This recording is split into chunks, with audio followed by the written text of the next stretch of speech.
In today's video, I'm gonna be going over questions from you, the viewers, from both Instagram as well as comments on the channel. Now, we do get a lot of comments and I'm catching up to try to make sure I respond to everybody or that I can at least read them and put them on here. So please keep doing that. I promise you I'll get to them all. Okay, so let's get right into it. Dustin, can I ask about the parking sensors getting covered while driving in snow and stop working when snow covers them? Is this normal? So short answer is yes. As a safety precaution, if your parking sensors get kind of caked in snow and ice, it will set off or it will turn off that system. Same thing with some of the pre-collision stuff. So if your Lexus emblem, which is that radar, gets covered, and if it's one of the ones that's not heated, or any parts of the other sensors on top of the wipers, those systems will shut down. The car's still drivable and it's safe to drive, but what we don't want to happen is for those things to go off without actually needing to go off because of snow and ice. So the best habit is when you get out of it next, just clean off those sensors, clean off that Lexus emblem, clean off the top of the windshield, and make sure that it's all clear of snow and ice, because then it'll keep working. And dirt can do it too, by the way. But if you ceramic coat your car, maybe that stuff will come off a little bit easier. That's just a little tip. Dustin, what is with the frozen door handles and has Lexus fixes for 2025? Wow, not many people knew about this, so this is interesting. Okay, so about a year ago, we did experience on some cars with the electronic door handle, it would get frozen. And it was really interesting. This is a cool topic because when Lexus tested these vehicles, they did it in some of the coldest climates of the country. I think Saskatchewan was one of them. And the thing about it is down here in Niagara, in southern Ontario, our winters are more humid and cold. And out in Saskatchewan, where Lexus was doing some of the testing, it's dry cold. And those handles can handle -40, no problem, in the dry cold. But we did see a little uptick when there was a humid, cold day here in Niagara. It was like -5 or -10, where we saw some of those door handles freeze. And Lexus sprung into action really quick and redesigned that door handle kind of quietly with adding some venting and stuff like that. So if you are one of the few guests that do experience that, reach out to your local dealer. It is a warrantable item that Lexus will just replace. It's not like a recall or anything like that, but they did add a little bit of venting, and I know firsthand it fixed the problem.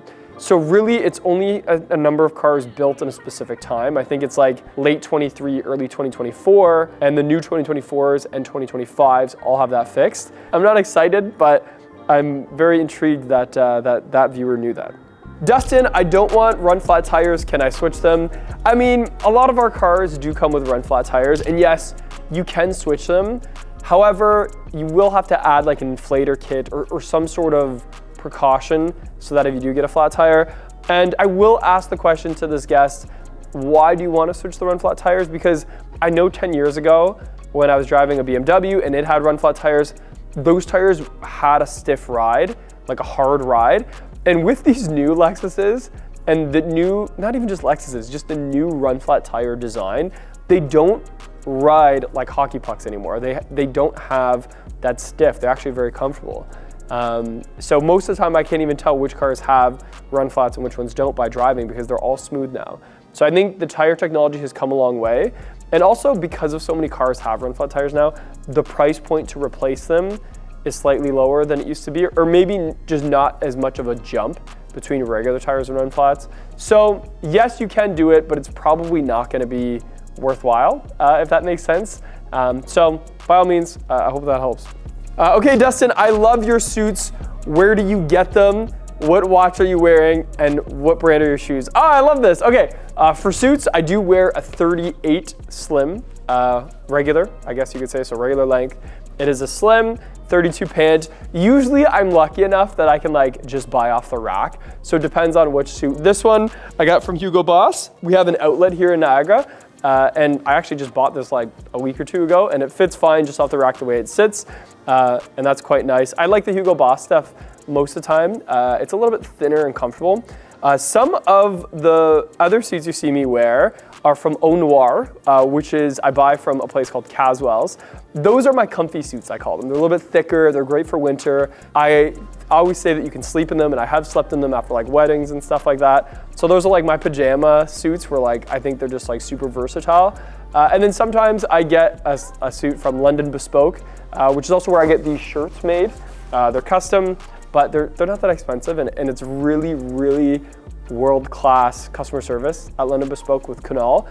So I do recommend that if you're in the Toronto area. That's a good spot to go to. And I just ordered a bunch the other day, and there's different textures you can customize and stuff like that. As for shoes, usually I would buy Luca Del Fortes. I get them at Browns. I find them to be they hold up well. Like working at a car dealership, we're kind of hard on our shoes because we're in and out of the dealership all the time, salt, parking lot, that sort of thing. So spending good money on quality shoes, usually they're made in Italy as well. So those hold up fine. I usually run a couple different pairs, although I haven't gotten into the brown pairs yet. I think that could be interesting. And then watch, so today I'm wearing my Omega Speedmaster. This is a watch I've wanted for a very long time. And I love that some viewers, when they notice that I'm wearing this one, call me Mr. Bond. That's one of my favorite things, is James Bond, who wears an Omega. It's a different Omega than this one. But the Omega Speedmaster I think is super cool. Some people call it the Moon Watch. Some people call it the Porsche 911 of watches, which I think is cool. But very, very classy. It looks good with a suit. And I just think watches are cool. I'm just one of those guys. So that's that. I love when people reach out about that sort of stuff and pay attention too, by the way. I think that's really fun. Dustin, when did the NX come on board? Okay, so the NX originally came out for like the 2015 model year, and then we saw a refresh around, I think it was like halfway through 2018. And then the biggest change was 2022. And interesting enough, when it first launched, it was on that IS platform. But now it's more on a similar platform to like the RAV4, but different. We are gonna see a change with that soon, which brings me to another question. Dustin, when they redesign the NX, are we gonna get a hidden rear wiper? And I saw another person ask about, do any other cars have the hidden rear wiper? So right now, the RX is the one that comes to mind with the hidden rear wiper. I do love that. I think it's really cool. I think it's like, all cars should sort of have that. Like I'm standing next to an LX right now that doesn't have a hidden wiper. It's really exposed, and I think it should. So I don't know what's holding Lexus back. There must be some engineering fault to be able to do that. So I don't know for sure. I've seen renderings, but none of them are like true renderings of the new, whenever that NX gets redesigned. But I think to your point, I think having a hidden rear wiper would be really cool for that. Dustin, what is new for the 2025 lineup of Lexus? Really, we don't have any new models coming out right this second. And there is gonna be another question on here that relates to this. But for 2026, so the end of 2025, we're gonna see some really cool stuff come out. Obviously, the LX 700 is coming out for 2025, but into 26, there is some exciting stuff. I'm really excited for the new ES. I think that is gonna be just next level. From what I've heard, it's a huge step forward for that model line. And by step forward, I mean modernization. So things like digital and some EV power plants and stuff like that, but also luxury. And I don't know why I said it that way, but I heard that it's gonna see some of the features we see on the LS into the ES, which is gonna be really cool. So maybe some seating for the back seat, some features back there. But I don't know, I can't comment on it. Just wait and see. So that's gonna be cool. And also we're gonna see a new IS eventually. I think maybe 2026, 2027, something like that. And that'll be another really exciting redesign or refresh, whatever you wanna call it. But for 2025, some tweaks to some cars, RX getting that different digital display, and some other ones, and some new packages like the black line behind me.